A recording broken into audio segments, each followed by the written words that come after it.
لله نحمده ونستعينه من يهده الله فلا مضل له ومن يضلل فلا هادي له وأشهد أن لا إله إلا الله وحده لا شريك له وأشهد أن محمدا عبده ورسوله أما بعد أعوذ بالله من الشيطان الرجيم يا أيها الذين آمنوا اتقوا الله حق تقاته ولا تموتن إلا وأنتم مسلمون يا أيها الناس اتقوا ربكم الذي خلقكم من نفس واحدة وخلق منها زوجها وبث منهما رجالا كثيرا ونساء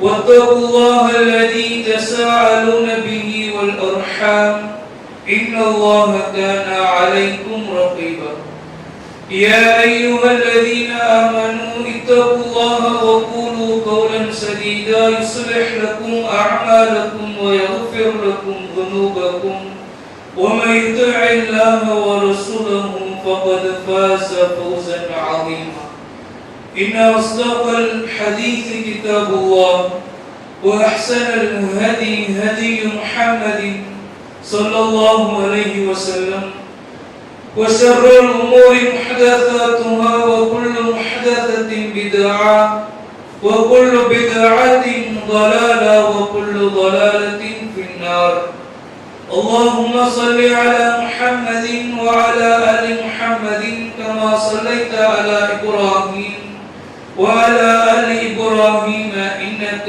حميد مجيد اللهم بارك على محمد وعلى آل محمد كما باركت على إبراهيم وعلى آل إبراهيم إنك حميد مجيد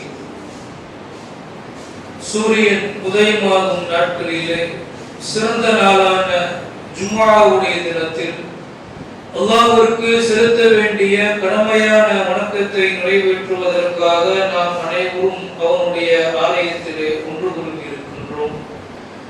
அந்த ஏக இறைவன் வல்ல நாயகன் அல்லாஹ் ஒருவனுக்கு எல்லா புகழும், அவனது அன்பும் அருளும் வற்றாத பெருங்கருணையும் உலகிலே தோன்றிய அத்துணை நபிமார்களின் மீதும் அவர்களிலே இறுதியாக வந்த அகிலத்தாருக்கோர் அருட்கொடை நம்முடைய தலைவர் நமது உயிரினும் மேலான முஹம்மது ரசூலுல்லாஹ் ஸல்லல்லாஹு அலைஹி வஸல்லம் அவர்களின் மீதும் அவர்களை அப்படியே பின்பற்றி வாழ்ந்து மறைந்த அத்துணை நல்லடியார்களின் மீதும் குறிப்பாக இந்த ஜும்ஆவுடைய சபைக்கு வருகை தந்திருக்கக்கூடிய இன்னும் வர இருக்கக்கூடிய அனைவரின் மீதும் என்றென்றும் என்று நிலவட்டுமாக என்ற பிரார்த்தனையோடு இந்த ஜும்ஆவுடைய உரையை நாம் ஆரம்பம் செய்கின்றோம்.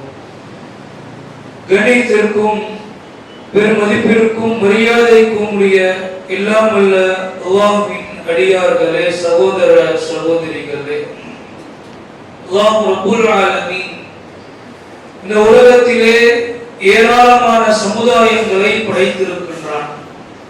அப்படி இறைவனால் படைக்கப்பட்ட சமூகங்களிலே சிறந்த சமுதாயம் என்று நம்முடைய சமுதாயத்தை தான் இறைவன் சொல்லி இருக்கின்றான். இந்த சமுதாயத்திலே, இந்த உம்மத்திலே சிறந்த மக்கள் யார் என்று நபிகளார் சொல்லும் பொழுது அது நபிகளாரோடு வாழ்ந்த சஹாபா பெருமக்களுடைய காலகட்டத்திலே இருந்த அந்த நல்லவர்களை, அந்த மக்களை தான் இந்த உம்மத்திலேயே சிறந்த மக்கள் என்று நபிகளார் அடையாளப்படுத்தி இருக்கின்றார்கள். அந்த சஹாபா பெருமக்கள் அல்லாஹ்வின் தூதர் ஸல்லல்லாஹு அலைஹி வஸல்லம் அவர்களிடத்திலே பல வகையான கேள்விகளை அவ்வப்போது கேட்டுக்கொண்டே இருப்பார்கள். அவர்கள் கேட்கக்கூடிய கேள்விகளுக்கெல்லாம் அல்லாஹ் ரப்புல் ஆலமீன் பல நேரங்களிலே வஹீயின் மூலமாக பதிலளித்து, நபியே நீங்க இந்த பதிலை அவங்களிடத்துல சொல்லுங்கள் என்று வசனங்களை இறக்கி இருக்கின்றான். அப்படி சஹாபா பெருமக்கள் மறுமை நாளை குறித்து, அந்த நேரத்தை குறித்து கேள்விகளை ஒவ்வொரு சந்தர்ப்பத்திலும் கேட்டுக்கொண்டே இருக்கின்றார்கள். அதில் அதிகமான கேள்வி என்ன என்று சொன்னால், அந்த நாள், அந்த யுக முடிவு நேரம், இது எப்ப வரும் என்ற கேள்வி பல தடவை கேட்டுட்டே இருக்கிறாங்க. ஒரு கட்டத்திலே அல்லாஹ் ரப்பல் ஆலமீன் அதற்கான பதிலை நபிகளாருக்கு வஹீன் மூலமாக இறக்கி வைக்கின்றான். 79வது அத்தியாயம் 42 முதல் 44 வசனங்கள் வரை இந்த செய்திகள் இருக்கும்.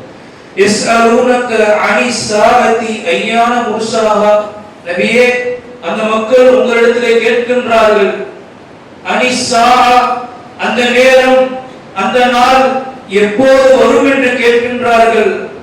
நீங்கள் சொல்லுங்கள், ஃபீமா அன்த மின் திக்ராஹா, அதை பற்றிய விளக்கம் உங்களிடத்திலே எங்கே இருக்கின்றது? இலா ரப்பிக முன்தஹாஹா, அதை குறித்தான அறிவு, அந்த நேரம், அந்த நாள் எப்போது வரும் என்ற அந்த அறிவு அல்லாஹ்விடத்தில் மட்டும்தான் இருக்கின்றது என்று நீங்க அந்த மக்களிடத்திலே பதில் சொல்லுங்கள் என்று, இந்த யுக முடிவு நாள் எப்போது ஏற்படும், எந்த நேரத்தில் வரும் என்று அல்லாஹ்வை தவிர யாருக்கும் தெரியாது. அதைத்தான் நபிகளாருக்கு இறைவன் பதிலாக இறக்கி வைத்து அந்த சமுதாய மக்களிடத்தில் சொல்லுமாறு கட்டளையும் விட்டு இருக்கின்றான். இந்த யுக முடிவு நேரம், இந்த மறுமை நாள் நிச்சயமாக வரத்தான் போகின்றது என்பதுல எந்த முஸ்லிமுக்கும் மாற்று கருத்து கிடையாது. இருக்கவும் முடியாது, இருக்கவும் கூடாது. அப்படி மாற்றுக்கட்டு இருந்தது என்று சொன்னால் அவர் முஸ்லிமாக இருக்க முடியாது. இந்த மறுமை நாளை பொறுத்தவரை, மறுமை நாள்னா என்னன்னு முதல்ல நாம் வழங்கணும். மறுமை நாள் என்று சொன்னால் நாம் வாழக்கூடிய இந்த பூமி, இந்த பூமியில இருக்கக்கூடிய பல வகையான படைப்பினங்கள், இந்த பூமியில நாம கட்டி இருக்கக்கூடிய மாளிகைகள், வீடுகள், நமக்கான செல்வங்கள், நம்மோடு வாழ்ந்தவர்கள் நாம் என்று சொல்லி இந்த பூமியில் இருக்கக்கூடிய அத்துணை பொருட்களும், நாம தினந்தோறும் பார்க்கக்கூடிய பிரம்மாண்டமான சூரியன், இரவு நேரங்களிலே பல வகையான வடிவங்களிலே நமக்கு காட்சி தரக்கூடிய அந்த அழகான சந்திரன், நாம் பார்க்கக்கூடிய நட்சத்திரங்கள், அது அல்லாமல் இந்த அண்ட பிரபஞ்சத்திலே இருக்கக்கூடிய பல வகையான படைப்புகள், ஒட்டுமொத்த இந்த பிரபஞ்சமும் ஒரு நாள் ஒன்றுமில்லாமல் அழிக்கப்படும், சுக்குநூறால் ஆக்கப்படும், நாமும் அழிக்கப்படுவோம். அப்படி அழிக்கப்படக்கூடிய அந்த ஒரு நாள் அழிக்கப்பட்ட பிறகு மீண்டும் இறைவன் வேறொரு உலகத்தை ஏற்படுத்தி அங்கே மனிதர்களுக்கான விசாரணையை நடத்துவான். அந்த இரண்டாவது நாள், அழிக்கப்படக்கூடிய ஒரு நாள், விசாரணையுடைய இரண்டாவது நாள். இந்த இரண்டு நாளுக்கும் பொதுவான பெயர் தான் மறுமையினுடைய நாள். திருமறை குர்ஆனிலும் ஆதாரபூர்வமான நபிமொழிகளிலும் இந்த மறுமை நாளுக்கு என்று சொல்லி ஏராளமான பல பெயர்கள் இருக்கின்றது. யுக முடிவு நாள், இறுதி நாள், சூர் ஊதப்படும் நாள், மறுமை, மறு உலகம், அவ்வுலகம், தீர்ப்பு நாள், ஒன்று திரட்டப்படும் நாள், யாராலும் உதவ முடியாத நாள், திரும்பி செல்லும் நாள், கூலி வழங்கும் நாள், விசாரிக்கப்படும் நாள், ஒரு மனிதன் இன்னொரு மனிதனை விட்டு வெறுடோடக்கூடிய நாள், தந்தை மகனுக்கு உதவ முடியாத, மகன் தந்தைக்கு உதவ முடியாத நாள், அந்த நாள் என்று இப்படி ஏராளமான பல பெயர்கள் இந்த மறுமை நாளுக்கு குர்ஆனிலும் ஆதாரபூர்வமான ஹதீஸ்களிலும் இருக்கின்றது. அந்த மறுமை நாளை பற்றி, அந்த நாள் என்ற தலைப்பிற்கு கீழாக ஒரு சில செய்திகளை உங்களிடத்திலே நாம பகிர்ந்து கொள்ள ஆசைப்படுகின்றோம். இந்த தலைப்பிற்குள்ள செல்வதற்கு முன்பாக இந்த மறுமையை பொறுத்தவரை இது ஒரு பின்னாடி நடக்க இருக்கக்கூடிய, ஃபியூச்சர்ல இருக்கக்கூடிய விஷயங்கள் தான் இந்த மறுமை. இதை குறித்து இறைவன் திருமறை குர்ஆன்ல பெரும்பகுதி மறுமை குறித்து பேசி இருக்கின்றான். எப்படி பல சட்டங்கள், வாழ்க்கையினுடைய நடைமுறைகள் எல்லாம் நமக்கு குர்ஆன்ல சொல்லித் தரப்பட்டிருக்கின்றதோ, இந்த மறுமையினுடைய நிகழ்வுகளை குறித்தும் ஏராளமான செய்திகள் இருக்கின்றது. பல அத்தியாயங்கள் அல்லாஹ் சொல்கின்றான். பெரும் பகுதி குர்ஆன்ல மறுமையை குறித்து இருக்கின்றது. எதற்காக வேண்டி சொல்லப்பட்டதுன்னா, ஒன்று, இப்படி ஒரு பிரம்மாண்டமான நாள் வரப்போகின்றது என்ற செய்திகளை நாம் அறிந்து கொள்ளணும். இன்னொன்று, அந்த நாளுக்காக நாம் தயாராக இருக்க வேண்டும் என்ற அந்த இறையச்சம் நமக்கு வரணும். இந்த ரெண்டு காரணத்துக்கு தான் இறைவன் இந்த நாளை குறித்துலாம் நமக்கு சொல்லித் தருகின்றான். அப்ப அந்த அடிப்படையில செய்திகளை அறிந்து கொள்ள வேண்டும். இறையச்சம் நமக்கு மெருகூட்டப்பட வேண்டும் என்ற நோக்கத்துலதான் இந்த செய்திகளை நாம நமக்கிடையே பகிர்ந்து கொள்கின்றோம் என்ற ஒரு தகவலை சொல்லிட்டு இப்ப தலைப்பிற்குள்ள வருவோம். அந்த நேரம் அல்லது அந்த நாள் என்று சொல்லப்படும். இந்த மறுமை நாளை பொறுத்தவரை பொதுவாக நாம எல்லாம் என்ன நினைக்கிறோம் என்று சொன்னால், மறுமை நாளின் மீது ஈமான் கொண்டாதான் முஸ்லிமாக இருக்க முடியும். அதுல எந்த மாற்று கருத்தும் இல்லை. இந்த மறுமை வருவதற்கு பல காலங்கள் இருக்கின்றது. நமக்கு எப்படி சொல்லித்தரப்பட்டிருக்கு? சிறிய அடையாளங்கள்ல கொஞ்சம் தான் வந்திருக்கு. இன்னும் அதுல பலது வர வேண்டியது இருக்கின்றது. பிறகு பெரிய 10 அடையாளங்கள் வரணும். பிறகுதான் உலக அழிவு நாள் வரும். அது வரும்போது பார்த்துக்கலாம், அதற்கெல்லாம் பல காலங்கள் இருக்கும் என்று இப்படி சாதாரணமாக இன்றைய காலகட்டத்தில் வாழக்கூடிய முஸ்லிம்கள் நாம் நினைக்கிறோம். அப்படி நினைத்துக் கொண்டிருந்தோம் என்று சொன்னால் அந்த நினைப்பை மாற்றிக்கொள்ள வேண்டும். ஏன்னா இந்த வருகை நாளை ஏற்படுத்த போவது, அந்த நாளை ஏற்படுத்த போவது நம்மை போன்ற சாதாரண மனிதர்கள் கிடையாது.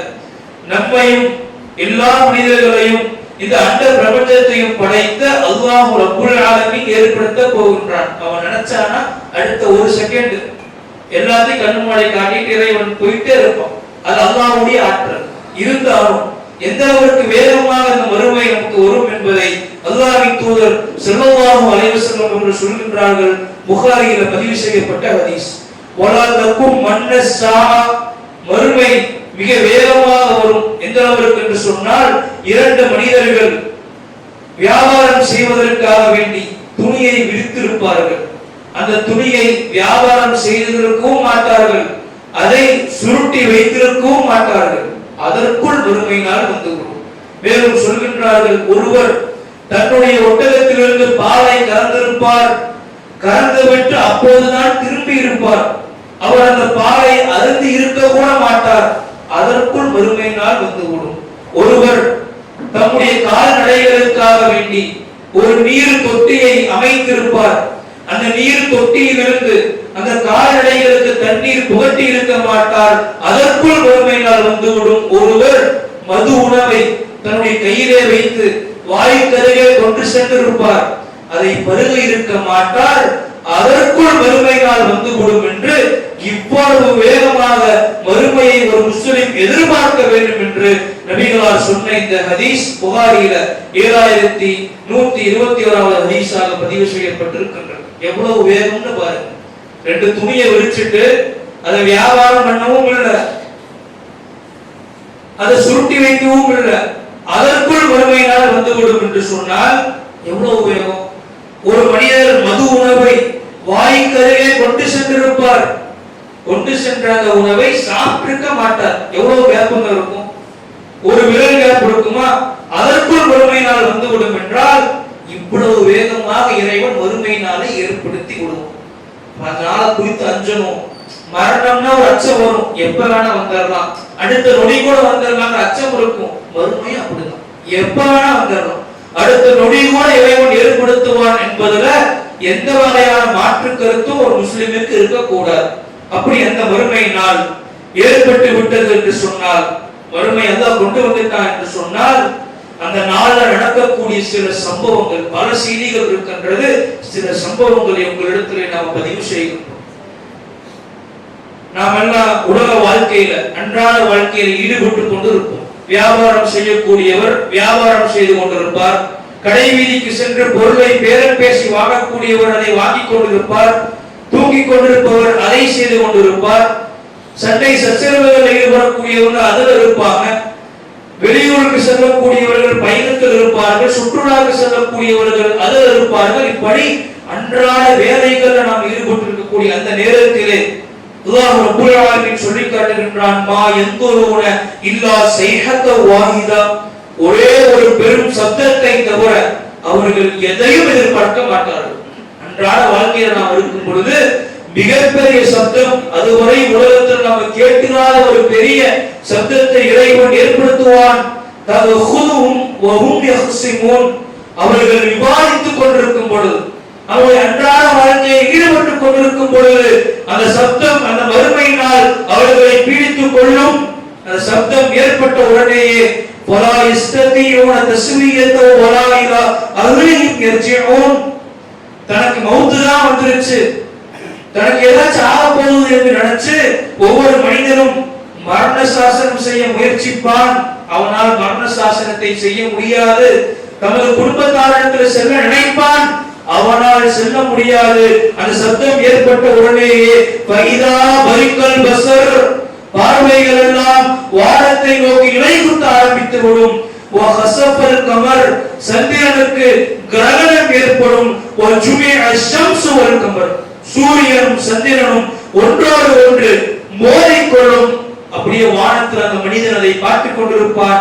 அந்த நேரத்திலே வானத்தில் எப்பேற்பட்ட மாற்றங்கள் எல்லாம் நிகழும் என்று சொன்னால் இறைவன் திருமறை குர்ஆன்ல சொல்லி காட்டுகின்றான்.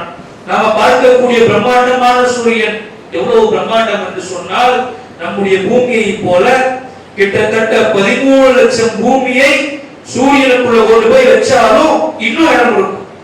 அந்த அளவுக்கு பிரம்மாண்டமானது சூரியன். சூரியனை விட பிரம்மாண்டமான பல நட்சத்திரங்களாக இருக்கின்றது. நமக்கு தெரிஞ்ச பிரம்மாண்டம் அது என்ன? இந்த சூரியனை பற்றி எல்லாம் சொல்லி காட்டுகின்றான். 81வது அத்தியாயம் 1வது வசனம், இத ஷம்ஸு குவிரத், அந்த பிரம்மாண்டமான சூரியனை இறைவன் அப்படியே சுருட்டி விடுவான். மேலும் அல்லாஹ் சொல்லி காட்டுகின்றான், இத சமாஉன் ஃபதரத், நீங்கள் பார்க்கக்கூடிய தூண்கள் இல்லாம உங்களுக்கு அரணாக இருக்கக்கூடிய இந்த வானங்கள் அங்கங்க பிளவுகள் ஆரம்பிக்கும். வானத்திலே பிளவுகள் ஏற்படும். வைதல் கவாகிபுன் தஸரத், அந்த வானத்திலே அதை அளவுற செய்யக்கூடிய நட்சத்திரங்கள், பிரம்மாண்டமாக இருக்கக்கூடிய நட்சத்திரங்கள் ஒவ்வொன்றாக கீழே உதிர்ந்து விட ஆரம்பிக்கும். இப்படி வானத்தில் இந்த நிகழ்வுகளை எல்லாம் நிலையுத்திய பார்வையை கொண்டு நாம் பார்த்துட்டு இருக்கும் பொழுது நாம நின்று கொண்டிருக்கக்கூடிய பூமி இதா உச்சத்தில் அழுதுச்சா, பூமி பேர் அதிர்ச்சியாக கொடுக்கப்படும். இன்னொரு வசனத்தில் அல்லாஹ் சொல்லி காட்டுகின்றான், இதா சுல்சிலத்தில் அருது சில்சாலா, பூமிக்கு மிகப்பெரிய நிலநடுக்கம் ஏற்படும், பூமி உழுக்கப்படும். அஹ்ரஜத்தில் அருது அஸ்காலா, அதில் இருக்கக்கூடிய சுமைகளை எல்லாம் அந்த பூகம்பத்தின் காரணமாக பூமி அப்படியே வெளியேற்றிவிடும். நாம பார்க்கக்கூடிய மலைகள், பூமிக்கு அரணாக இருக்கக்கூடிய அந்த மலைகள், புஸ்ஸத்தில் ஜிபாலு பஸ்ஸா, பஞ்சு போல அந்த மலைகள் தூள் தூளாக ஆக்கப்படும். ஃபகானத் ஹபாஅம் மும்பஸ்ஸா, பரப்பப்பட்ட புழுதிகளாக அந்த மலைகளை எல்லாம் ஆக்கி விடும். எவ்வளவு மலைகள் இருக்கின்றது, எவ்வளவு பிரம்மாண்டம். அந்த ஒரு சப்தம் ஏற்பட்ட உடனேயே வானத்தில் இந்த நிகழ்வுகள், பூமிக்கு மிகப்பெரிய பூகம்பம், பார்க்கக்கூடிய பிரம்மாண்டமான அந்த மலைகள், அதில் இருக்கக்கூடிய பிரம்மாண்டமான கற்கள், இதுவெல்லாம் சுக்குநூறாக ஆக்கப்பட்டு பரப்பப்பட்ட புழுதிகளாக இருக்கும். வேறொரு இடத்துல அல்லாஹ் சொல்லி காட்டுகின்றான், வதக்கூனுல் ஜிபால் கல் இஹ்னில் மன்ஃபூஸ், இந்த மலைகள் இருக்கின்றதே அதையெல்லாம் நாம் விரிக்கப்பட்ட வண்ண கம்பளிகள் இருக்கின்றதே, வண்ண கம்பளிகள், வீட்டுல பெட்ஷீட் பிளாங்கெட் வச்சிருக்கோம்ல, எவ்வளவு வண்ண வண்ணமாக வைத்திருக்கிறோம். இது போல விரிக்கப்பட்ட வண்ண கம்பளிகளாக அந்த மலைகளை நாம் ஆக்கி விடுவோம் என்று அல்லாஹ் ரப்பல் ஆலமீன் சொல்லி காட்டுகின்றான். அதே போல இந்த உலகத்தில் இருக்கக்கூடிய கடல்கள் 30% தான் நிலம், 70% தண்ணீர் தான் இருக்குது. அது போக போக கூடிக்கொண்டே 70% சில ஆண்டுகளுக்கு முன்பாக எடுத்த கணக்கு. இப்ப கணக்கு கூடிட்டே இருக்கும். ஏன்னா பூமியினுடைய ஓரங்கள் குறைந்து கொண்டே வருது. அதாவது கடல் தண்ணி உள்ள வந்துட்டே இருக்கு, மட்டம் உயர்ந்து கொண்டே இருக்கின்றது சொல்லப்படுகின்றது. எவ்வளவு பிரம்மாண்டமான கடலுக்கு பூமியில் இருக்கக்கூடிய எல்லா மனிதர்களும் சேர்ந்து தீ மூட்டலும் நினைச்ச முடியுமா? எல்லா மனிதர்களும் சேர்றோம், பல கோடிக்கணக்கான மனிதர்களும் சேர்ந்து தீ வைக்க நினைக்கிறோம். கடல்ல தீ வைக்க முடியுமா? நிச்சயமாக முடியாது. ஆனால் அல்லாஹ் ரப்பல் ஆலமீன் அந்த கடல்களை இந்த ஒரே ஒரு சப்தம் ஏற்பட்ட உடனே எப்படி ஆக்கி விடுவான் என்று சொன்னால், வைதல் பிஹாரு சுஜ்ஜிரத், அந்த கடல்கள் நெருப்பால் மூட்டப்படும். வைதல் பிஹாரு ஃபுஜ்ஜிரத், அந்த நெருப்பின் காரணமாக அந்த கடல்கள் எல்லாம் பொங்க ஆரம்பிக்கும், கொந்தளிக்க ஆரம்பிக்கும். மிகப்பெரிய சுனாமிகள், ஆழி பேரலைகள் அந்த நேரத்திலே ஏற்படும் என்று இந்த மாற்றங்கள் இதையெல்லாம் மனிதன் பார்த்துட்டு இருப்பான். இறைவன் பார்ப்பதற்கான அவகாசத்தை நமக்கு தருவான். அந்த வேதனையை அனுபவிக்கக்கூடிய அவகாசத்தை மனிதர்களுக்கு அல்லாஹ் ஏற்படுத்தும். இந்த ஒரே ஒரு சப்தத்துல எப்பேற்பட்ட நிகழ்வுகள்னு பாருங்க. இதையெல்லாம் பார்த்த மனிதன் ஒரு கட்டத்தில் என்ன செய்வான் என்று சொன்னால், யௌம யகூமுன் நாஸ், கல் ஃபராஷில் யௌம யகூனுன் நாசு கல் ஃபராஷில் மப்சூஸ், சிதறடிக்கப்பட்ட ஈசல்களை போல மனிதர்கள் தெரித்துக் கொண்டு வருவார்கள். ஒரு ஈசல் கூட்டம் இருக்குது, கல்லை தூக்கி போட்டோம்னா எப்படி தெரித்துட்டு போகும், அதுபோல சிதறடிக்கப்பட்ட ஈசல்களை போல். இதெல்லாம் பார்த்ததுமே எங்கடா போகணும்னு தெரியாம மனிதர்கள் ஒவ்வொருவரும் சிதறி ஒவ்வொரு திசையை நோக்கி ஓட ஆரம்பிப்பார்கள். அல்லாஹ் ரப்பல் ஆலமீன் சொல்லி காட்டுகின்றான், ஃபைதா ஜாஅத்தி ஸாஹா, அந்த பெரும் சப்தம் ஏற்பட்டு விட்டது என்று சொன்னால், யௌம யஃபிருல் மர்உ மின் அஹீ, மனிதன் தன்னுடைய சகோதரனை விட்டு வெறுப்போடுவான். ஓ உம்மிஹி வ அபீ, தன்னுடைய தாயை விட்டு தன்னுடைய தந்தையை விட்டு வெறுப்போடுவான். ஓ சாஹிபதிஹி வ பனி, தான் பெற்றெடுத்த பிள்ளைகளை விட்டு தன்னுடைய மனைவியை விட்டு அவன் வெறுப்போடுவான். அப்பேற்பட்ட கடுமையான சத்தம், அப்பேற்பட்ட கடுமையான நாள் நிச்சயமாக வர இருக்கின்றது. எப்பவே வந்துடலாம், இதை குறித்து அச்சம் கொள்ளணும். அந்த நேரத்திலே மனிதனுடைய நிலை எப்படி இருக்கும் என்று சூரத்துல் ஹஜ்ஜினுடைய 2வது வசனத்தில் அல்லாஹ் சொல்கின்றான், யௌம தரவுனாஹா, அந்த சப்தம் ஏற்படக்கூடிய அந்த நாளிலே ததுஹரு குல்லு முர்திஅத்தின் அம்மா அர்தஅத், பாலூட்டக்கூடிய ஒவ்வொரு பெண்மணியும் தாம் பாலூட்டியதை மறந்து விடுவார். அல்லாஹ்வுடைய வாசகத்தை பாருங்க. அந்த மறுமையினுடைய அந்த நிகழ்வை உணர்த்த முடியாது அல்லாஹ்வால. ஏன்? அந்த வேதனை அனுபவிக்கும் போதுதான் உணர முடியும். இருந்தாலும் இறைவன் எப்படி நமக்கு உணர்த்த வைக்கிறான்னு பாருங்க. ஒரு எப்படி எக்ஸாம்பிள் அல்லாஹ் சொல்றான்னு பாருங்க. உலகத்துல ஒருத்தருக்கு ஆக்சிடென்ட் ஆயிருச்சு, நாம பார்க்கிறோம், லாரி தலைக்கு மேல ஏறி இறங்கிருச்சுங்கிற தகவலை பார்க்கிறோம். பார்த்துட்டு இந்த தகவலை நம்மளால சொல்ல முடியும். அவன் பட்ட வேதனையை கடத்த முடியுமா? கண்டிப்பாக கடத்த முடியாது. வறுமையினால் அப்படித்தான், வந்தா தான் அந்த வேதனை தெரியும். இருந்தாலும் அந்த வேதனை எவ்வளவு பிரம்மாண்டமானது என்பதை அல்லாஹ் ரப்பல் ஆலமீன் ஒரு உதாரணத்துல புரிய வைக்கிறான். முர்திஅத்தின் அம்மா அர்தஅத், பாலூட்டக்கூடிய ஒவ்வொரு பெண்மணி தான் பாலூட்டியதை மறந்து விடுவார். எந்த வாசகத்துல பாருங்க, உலகத்துல ஒரு தாய் பால் ஊட்டக்கூடிய குழந்தையை மறப்பாளா? பால் ஊட்டத வேணா மறக்கலாம், பால் ஊட்டக்கூடிய குழந்தையை தாய் மறப்பாளா? நிச்சயமாக மறக்க மாட்டாள். இப்படித்தான் அந்த பாசத்தை வச்சிருக்கான். அல்லாஹ் குர்ஆன்ல சொல்றான், அந்த வறுமை அந்த சப்தம் ஏற்பட்டு விட்டது என்று சொன்னால், ததுஹரு குல்லு முர்திஅத்தின் அம்மா அர்தஅத், பாலூட்டக்கூடிய ஒவ்வொரு பெண்மணியும் தான் பாலூட்டியதை அந்த குழந்தையை அவள் மறந்து விடுவார். அவ்வளவு கடுமையான நாள். ஒரு தாய் குழந்தையவே, கை குழந்தையை மறந்து விடுவார்னா தொடர்ந்து அல்லாஹ் சொல்கின்றான், வதலஉ குல்லு தாத்தி ஹம்லின் வ ஹம்லஹா, கர்ப்பமாக இருக்கக்கூடிய ஒவ்வொரு கர்ப்பிணியும் வலியே தெரியாமல் ஈன்று எடுத்து விடுவாள். இந்த உலகத்திலேயே மிகப்பெரிய வலி அந்த விழா எலும்புகளை எல்லாம் கிழித்து கொண்டு வரக்கூடிய இந்த பிரசவ வலிதான். ஒரு ஆண் அதை அனுபவித்தானா செத்தே போயிடுவான். இன்னைக்கு மருத்துவ உலகம் சொல்கின்றது, அவ்வளவு கடுமையான வலி. அப்பேற்பட்ட வலியை பிரசவ நேரத்தில் ஒவ்வொரு தாய்மார்களும் அனுபவிக்கின்றார்கள். இந்த வலி கூட தெரியாதவருக்கு குழந்தையை பெற்றெடுத்து வருவார்னா எவ்வளவு கடுமையான நாளாக இருக்கும். அல்லாஹ் உதாரணத்தின் மூலமாக புரிய வைக்கிறார். தரன்னாச சுகாரா, மனிதர்கள் எல்லாம் போதை வயப்பட்டவர்களாக இருப்பார்கள். ஒமாஹும் பிசுகாரா, அந்த போதை என்பது மது அருந்தியதனால் கிடையாது, போதை வஸ்துக்களை பயன்படுத்தியதனால் இல்ல. எதனால தெரியுமா? அல்லாஹ் ஷதீத், மாறாக அல்லாஹ்வுடைய வேதனை மிக கடுமையான வேதனையை பார்த்து போதையில வயப்பட்டவன போல அவனுடைய முகமெல்லாம் மாறி உடலெல்லாம் மாறி விடும் என்று இப்படி அந்த நாள் அந்த சப்தம் ஏற்பட்டு அந்த நாளுடைய அந்த நிகழ்வுகளை எல்லாம் பார்த்து மனிதனுடைய நிலை எப்படி இருக்கும் என்று அல்லாஹ் சொல்லி காட்டுகின்றான். இந்த நேரத்திலே வனுஃபிக ஃபிஸ்ஸூர், முதலாவது சூர் இப்போதுதான் ஊதப்படும். வஸஹீக மன் ஃபிஸ் ஸமாவாத்தி வ மன் ஃபில் அர்தி இல்லா மன் ஷா அல்லாஹ், வானத்தில் இருக்கக்கூடியவர்களும் பூமியில இருக்கக்கூடிய அனைவரும் மூர்ச்சையாகி விடுவார்கள், இறந்து விடுவார்கள். இல்லா மன் ஷா அல்லாஹ், அல்லாஹ் நாடியவர்களை தவிர எல்லாத்தையும் அழைச்சிருவான். சூழ்நிலைப்பட்ட உடனே சில பேர் மட்டும் உயிரோடு இருப்பார்கள், அந்த சிலரும் மரணிப்பார்கள். குல்லு மன் அலைஹா ஃபான், இதில் இருக்கக்கூடிய அனைவரும் மரணிப்பார்களே. வயபுகா வஜ்ஹு ரப்பிக துல் ஜலாலி வல் இக்ராம், சங்கையும் மகத்துவமும் பொருந்திய உம்முடைய இறைவனுடைய திருமுகம் மட்டுமே மிஞ்சும் என அல்லாஹ் ஹய்யுல் கய்யூம், என்றென்றும் உயிரோடு இருப்பவன், அவனுக்கு மரணமே கிடையாது. அந்த மரணிக்காத நித்திய ஜீவனான அல்லாஹ் சூர் ஊதிய பிறகு எல்லாத்தையும் அழைத்த பிறகு இப்ப நான் மட்டும்தான் இருக்கிறேன்.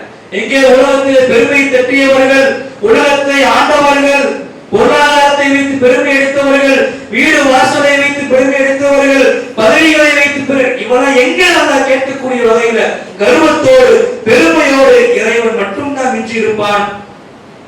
மீண்டும் சூழப்படும் அடுத்த முறை சூழப்படும். எல்லாரும் எதிர்த்து வருவாங்க கபறுகளில் இருந்து. மகசருடைய பெருவழியை நிறுத்தப்படுவார்கள். அந்த பெருவழியை பார்த்த உடனேயே அது ரொட்டி துண்டை போல் அல்லாஹ் சமமாக ஆக்கியிருப்பான். அதை பார்த்ததுமே மனுஷன் பயப்படுவான். கட்டிய மாளிகை எங்கடா, என் வீடு எங்கடா, செல்வம் எங்கே, உலகமானே தெரியலையே, தப்பித்து ஓடக்கூடிய இடம் எங்கே, தப்பித்து ஓடக்கூடிய விரண்டோடக்கூடிய இடம் எங்கே என்று ஒவ்வொரு மனிதனும் புலம்ப ஆரம்பிப்பான். அல்லாஹ் சொல்லி காட்டுகிறான், கல்லா லா வஸர், தப்பிப்பதற்கு எந்த இடமும் கிடையாது சொல்லிட்டு மீண்டும் ஒரு சப்தத்தை எல்லாம் ஏற்படுத்துவான். எல்லா மனிதர்களும் ஒரே இடத்துல ஒன்று குழுமுவார்கள். விசாரணைக்கு முன்பாகவே சிலருக்கு தண்டனைகள் எல்லாம் கொடுக்க ஆரம்பிச்சிடும். அதுல யார் தெரியுமா? ஒருத்தர் யார் ஜக்காத்தை கொடுக்காமல், பொருளாதாரத்தில் தனக்கு ஜக்காத்து கடமையான பிறகு 2.5% கொடுக்காம இருக்கிறாங்க, இவனுக்கு விசாரணைக்கு முன்னாலேயே அவருடைய பொருளாதாரத்தில் வெள்ளியை கொண்டு தங்கத்தை கொண்டு அதை இறைவன் உருக்கி முதுகுல சூடு போடுவான் என்ற தண்டனை விசாரணைக்கு முன்னாடி இவர்களுக்கு ஆரம்பிச்சிடும். இன்னும் சில பேருக்கு ஆரம்பிக்கும். சூரியன் ஒருமையில் தொலைவில் இருக்கும். அதனுடைய தாக்கத்தினால் ஏற்படக்கூடிய வேறுமையின் காரணமாக தங்களுடைய செயல்களுக்கு ஏற்ப கணுக்கால் அளவு முட்ட அளவு சில பேர் வேறுமையிலும் இழந்து கொண்டிருப்பார்கள் என்றெல்லாம் செய்திகளை பார்க்கிறோம். சில பேர் தலைகீழாக நடந்து வருவார்கள். அல்லாஹ்வை மறுத்தவர்கள், நாத்திகர்களாக இருந்தவர்கள் தலைகீழாக நடந்து வருவார்கள். எல்லா மனிதர்களும் ஆடையின்றி ஒரு துணி கூட இல்லாமல் கத்னா செய்யப்படாதவர்களாக எடுத்து வைக்கப்படுவார்கள். ஆயிஷா ரலியல்லாஹு அன்ஹா அவர்கள் கேட்பாங்க, அல்லாஹ்வின் தூதரே, இப்படி எல்லாருமே ஆடையின்றி இருந்தாங்கன்னா ஒரு பெண் ஒரு ஆணை ஒரு ஆண் ஒரு பெண்ணை பார்க்க மாட்டாங்களா கேட்கும் பொழுது நபிகளார் சொல்லுவார்கள், அதை பார்க்க மாட்டாங்க. அவ்வளவு கடுமையான நாள், பார்ப்பதற்கான எண்ணம் துளியளவு கூட ஏற்படாது. அந்த நேரத்திலே அல்லாஹ் ரப்பல் ஆலமீன் மாலிக் யௌமித்தீன், நியாய தீர்ப்பு நாளின் அதிபதி, கல்லா இதா துக்கத்தில் அழுது தக்கன் தக்கா, பூமி தூள் தூளா ஆக்கப்படும் பொழுது வஜா ரப்புக வல் மலக்கு சஃபன் சஃபா, வானவர்கள் எல்லாம் அணிவகுக்க இறைவன் அரசன் மாலிக் யௌமித்தீன் தீர்ப்பு வழங்குவதற்காக வேண்டி வருவான். பல விசாரணைகள் இருக்கின்றது. அதன் முதலாவது கேள்வி அமல்களிலே தொழுகையை குறித்து. அதுல நாம கரெக்டா இருக்கிறோமான்னு பார்த்துக் கொள்ளணும். பிறகு யாருடைய 7 வழக்கத்துல வழங்கப்பட்டதோ அவருக்கு எந்த பிரச்சனையும் இல்லை, சந்தோஷமா சொர்க்கத்துக்கு போயிடலாம். யாருடைய 7 இடதுகரத்திலே வழங்கப்படுகின்றதோ, யாரை இறைவன் துருவி விசாரிக்க ஆரம்பிக்கின்றானோ அவருடைய கதை முடிந்து விட்டது. வழக்கத்திலே 7 வாங்கியவன், எனக்கு ஏற்பட்ட கை சேதமே, யார் ஐத்தனி, எனக்கு ஏற்பட்ட கை சேதமே என்று புலம்புவான். என்னுடைய செல்வம் பயனளிக்கவில்லையே, உலகத்தில் அந்த பொறுப்பில் இருந்த, கவுன்சிலராக இருந்த, எம்எல்ஏவாக, எம்பியாக, அரசனாக இருந்த, நாட்டினுடைய மந்திரியாக இருந்த, எதுவுமே எனக்கு பயனளிக்கலையே என்று சொல்லுவான். இறைவன் அவனை தூக்கி நரகத்தில் வீசுவான். 70 முழம் கொண்ட சங்கடிகளால் அவனை பிணைக்கப்படும் என்றெல்லாம் இப்படி அந்த விசாரணை நாளை குறித்து அல்லாஹ் குர்ஆன்ல சொல்லி காட்டுகின்றான். இந்த மறுமை நாள் நிச்சயமாக வர இருக்கின்றது. எப்ப வேணா வரலாம். இப்படி மௌத் எப்ப வேணா வரலாமோ அப்படி எப்ப வேணா வரலாம். ரசூலுல்லாஹ் பல முன்னறிவிப்புகளை சொல்லி இருந்தாலும் அதை இறைவன் நினைத்தால் கண்ணிமைக்கு போய் நிறுத்தி போயிட்டே இருப்பான். அதனால அந்த மறுமை நாளை குறித்து, அந்த நியாய தீர்ப்பு நாளை குறித்து அஞ்சிக் கொள்ள வேண்டும். அதற்கு அஞ்சிக் கொண்டு இறைவன் சொல்வதை போல வத்தோகு யௌமன் துர்ஜஅு ஃபீஹி இலல்லாஹ், மக்களே ஒரு நாள் இருக்கின்றது, அந்த நாளுக்காக நீங்கள் அஞ்சிக் கொள்ளுங்கள். ஃபீஹி இலல்லாஹ், அப்போது நீங்கள் அல்லாஹ்விடத்தில் தான் கொண்டு வரப்பட இருக்கின்றீர்கள். நம்முடைய இறைவன் நமக்கு தீர்ப்பு வழங்குவதற்கு தயாராக இருக்கின்றான் என்ற அந்த பயத்தை, அந்த இறையச்சத்தை உள்ளத்திலே ஏற்றிக்கொண்டு அந்த இறையச்சத்தோடு நல்லவர்களாக வாழக்கூடிய பாக்கியத்தையும் மறுமையினுடைய வேதனையிலிருந்து காப்பாற்றப்படக்கூடிய பாக்கியத்தையும் வழங்குவான். உங்களுக்கும் எனக்கும் உங்கள் குடும்பத்தாருக்கும் என் குடும்ப